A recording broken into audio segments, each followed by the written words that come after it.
For all of those who joined us at the awards night, we talked about a village. In our village, there are parents who teach their children that gender should never be a barrier to their dreams. On February 27, just a few weeks ago, the Workplace Gender Equality Agency, or WGEA, where I work, published for the first time in Australia employer median gender pay gaps. So today I wanted to share 3 things that we've learned since publishing the gender pay gaps in February. So the first thing is that 30% of employers, their median gender pay gap is within the target range, which is 0 plus or minus 5%. But 30% of employers are already there. This is doable. Both of you guys are winners of the Gender Equity Awards. The other thing that we saw, which hadn't been done before, which I guess is breaking through that glass ceiling, we promoted somebody to a principal of the firm while she was on parental leave. So that was quite groundbreaking, and she's come back to part-time work. Leonora, do you want to share with us a little bit of why you do what you do? Sure. Thank you very much, Lisa, and good morning, everyone. Thank you for the honour of being up here on stage and part of this village, as you say. It's very energising. And I am a very, very strong believer that making a woman's education, making her mind, making her brain and intelligence the most valuable thing about her is a fantastic and empowering way to get these young women out of poverty. So that's why I started 8x8. I saw this need, I came home and I was like, what can I do?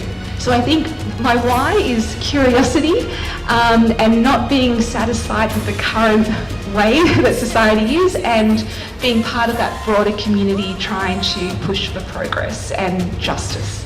We did an external culture survey. Basically you get a raft of data back, and we use that data to structure up the conversation about, well, this is what our leaders are saying, this is what our staff are saying. So it kind of gave it a credibility.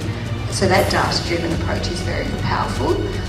In our corporate office, we have 120 people roughly, 2 different business models, as I mentioned, and we're all guided by a couple of principles. And one is right person, right role, doing the right things. It actually structured up a conversation that actually positioned us for a better financial performance across the firm, because we had a diversity of thought.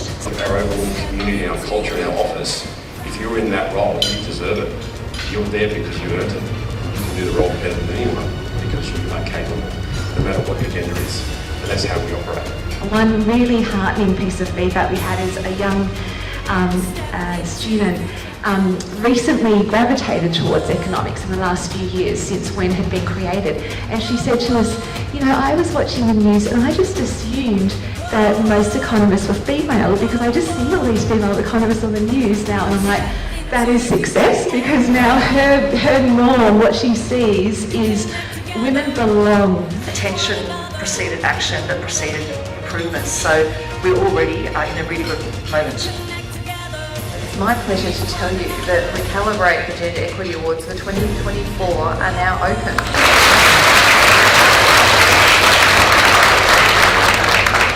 So now it's up to you to be part of the